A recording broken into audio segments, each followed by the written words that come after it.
கடைசியா பாத்தீங்கன்னு சொன்னா விட்ட ஆயில் வந்து பிரிஞ்சு வந்து வந்தது. ஸோ அதுல தான் இப்போ வந்து பாபிக்கு வந்து வந்திருக்குது. சாப்பிட்டீங்கன்னு சொன்னா சிக்கன் சாப்பிடாதவே சாப்பிட்டு கொள்ளினா சூப்பரா இருக்குது.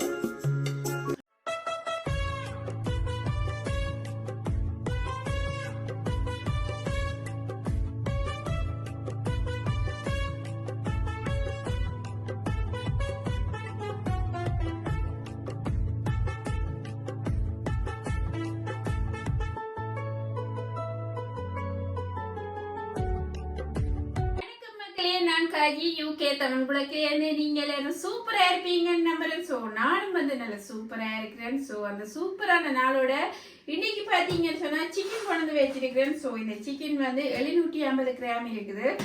ஸோ இது பார்த்தீங்கன்னு சொன்னா சிக்கன் தைஸ் இருக்குது. ஸோ இதுல வந்து லெமன் பாபிக்யூ சிக்கன் வந்து செய்ய போறேன். அவன்ல செய்யாம அடுப்புல வந்து செய்து காட்ட போறேன். எப்படி செய்யறேன் என்ன மாதிரி செய்யறேன்னு சொல்லி காணொலிக்கு போய் பார்க்கறதுக்கு முன்னாடி இந்த சேனல் யாராவது புதுசா பாக்குற நீங்களா இருந்தா பெல் ஐகானை பிரஸ் பண்ணி ஒரு சப்ஸ்கிரைப் பண்ணி கொடுத்துக்கொள்ளுங்க. அதே மாதிரி உங்களோட ஃப்ரெண்ட்ஸ் அண்ட் ஃபேமிலிக்கு ஷேர் பண்ணிக்கொள்ளுங்க.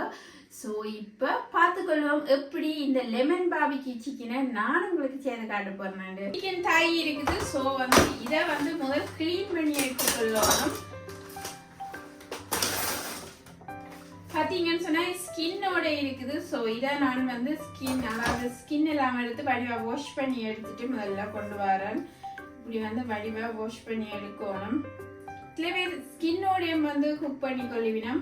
ஸோ நான் அப்படி செய்யாம இப்படி வந்து லைட்டா வந்து இந்த பெட்ரோல் இருக்கிற மாதிரி தான் இந்த சிக்கனை செய்ய போறேன்.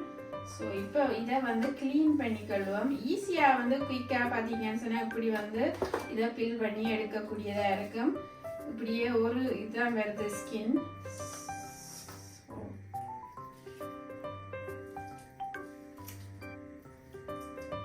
வடிவா வந்து உப்பு அதாவது மஞ்சள் தூள் எல்லாம் போட்டு வடிவா கழுவி கொள்ளணும். ஏன்னு சொன்னா இதுல மருந்துகள் அடிக்கப்பட்டு தான் வரும் இந்த சிக்கனோட. ஸோ அதனால வடிவா கழுவிட்டு தான் செய்ய வேணும்.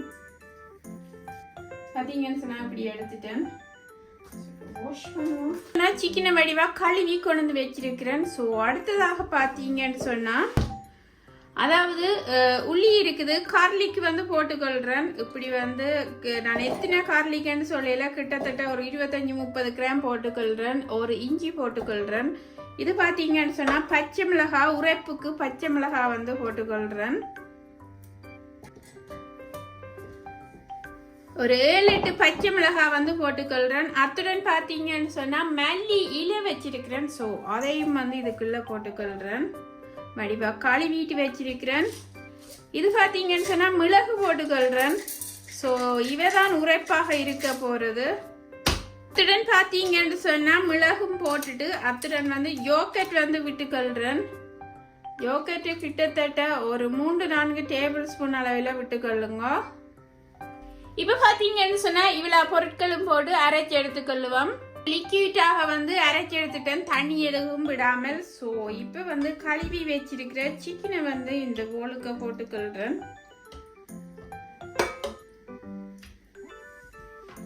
உப்பு போட்டு கழுவினீங்கன்னு சொன்னா சிக்கன் சமைக்கும் பொழுது நல்ல ஒரு சுவையாக இருக்கும். இப்ப வந்து உப்பு போட்டுக்கொள்றேன். முதல்ல உப்பு போட்டு மிக்ஸ் பண்ணிட்டு தான் பிறகு இந்த அரைச்ச அந்த பேஸ்ட்டை போட்டுக்கொள்ளணும். சுவைக்கு ஏற்ற மாதிரி உப்பை போட்டுக்கொள்ளுங்க.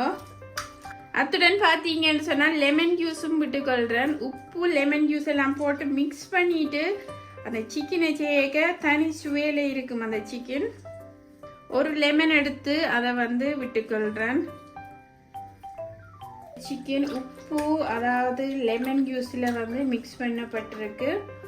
இப்போ பார்த்தீங்கன்னு சொன்னால் அரைச்சி வைக்கப்பட்ட இந்த கலவையை இதுக்குள்ள ஊற்றிக்கொள்கிறேன். வடிவா கையை வந்து வாஷ் பண்ணிட்டு வடிவா வந்து இப்படி மிக்ஸ் பண்ணிக்கொள்ளுங்க. பார்த்தீங்கன்னு சொன்னால் இந்த யோகட்ல வந்து மூழ்கி கொள்ற அளவுக்கு இதை வந்து ஊற வச்சு கொள்ளணும். 1 மணத்தியால ஊற வச்சு கொள்ளணும். இதை அதுக்கு பிறகுதான் எடுத்து செய்து கொள்ளணும். நான் இப்போ ஃப்ரிட்ஜில் 1 மணத்தியால இதை ரெஸ்ட் பண்ண வைக்க போறேன். 1 ஹவரால பார்த்தீங்கன்னு சொன்னா இப்படி இருக்கு சிக்கன். இன்னும் கூடவும் வச்சு கொள்ளலாம். ஆனா 1 ஹவர் போதுமானது இது வைக்கிறதுக்கு. ஸோ ரெஸ்ட் பண்ணினா தான் எல்லாமே வந்து மிக்ஸ் பண்ணப்பட்டு நல்ல ஒரு சுவையாக இருக்கும் அந்த சிக்கன். கோழியை வந்து பொரிக்கிறதுக்கு தேவையான நான் நல்லெண்ணெய் விட்டு பொரிக்கிறேன். நீங்க என்ன விதமான ஆயிலும் விட்டு கொள்ளலாம். ஒரு 3-4 டேபிள் ஸ்பூன் நல்லெண்ணெய் விட்டு பொரிச்சு கொள்ள போறேன். இந்த சிக்கனை எடுத்து இந்த ஆயிலுக்கு இப்படி வச்சு கொள்கிறேன்.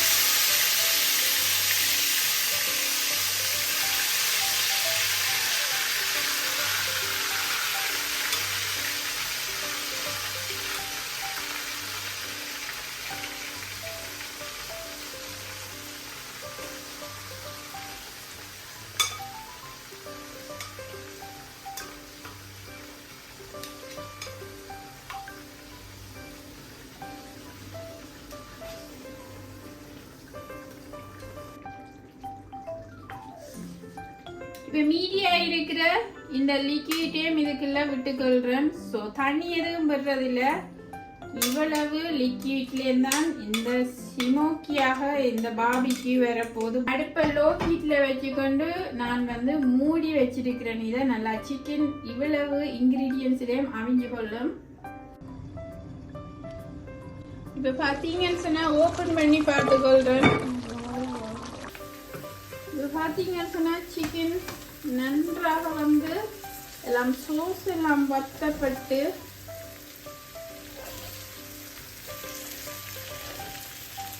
நீ கேர்ஃபுல்லா வந்து இதை அதாவது பார்த்துக்கொள்ள வேணும். நல்லா எரிஞ்சு போடும்.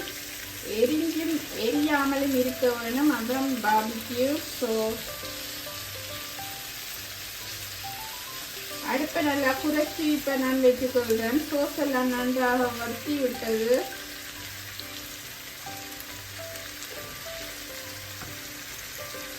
இந்த சோஸில் சிக்கன் ஃபுல்லாகவே அவிந்து விடும். ஸோ அதனால தான் நன்றாகவே வறுத்துறதுக்கு விட்டேன் நான். இன்னும் நல்லா விட்டீங்கன்னு சொன்னால் எரிஞ்ச மாதிரி வந்துடும். ஸோ எனக்கு இது போதுமான பதத்திலே இருக்குது இந்த சிக்கன். ஸோ அதனால் வந்து அடுப்பை டர்ன் ஆஃப் பண்ணி கொள்ள போகிறேன். கடைசியாக பார்த்தீங்கன்னு சொன்னால் விட்ட ஆயில் வந்து பிரிஞ்சு வந்து கொண்டிருக்குது. ஸோ அதில் தான் இப்போ வந்து பாபிக்கு வந்து கொண்டிருக்குது. ஸோ அதில் பொரிஞ்சு பாபிக்கியாக வரும். நல்ல க்ரீன் கலராயும் இருக்குது, பொரிஞ்சும் அவிஞ்சும் இருக்குது. பார்த்தீங்கன்னு சொன்னால் சூப்பராக இருக்குது.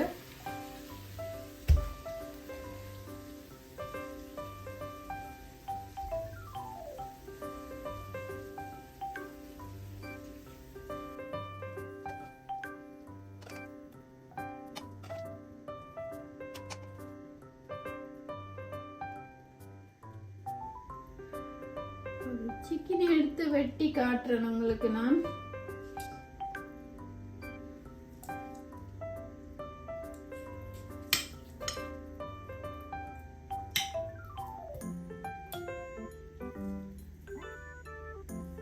பார்த்தீங்கன்னா உள்ளுக்கு எல்லாம் அவிஞ்சு சூப்பரா வந்திருக்கு.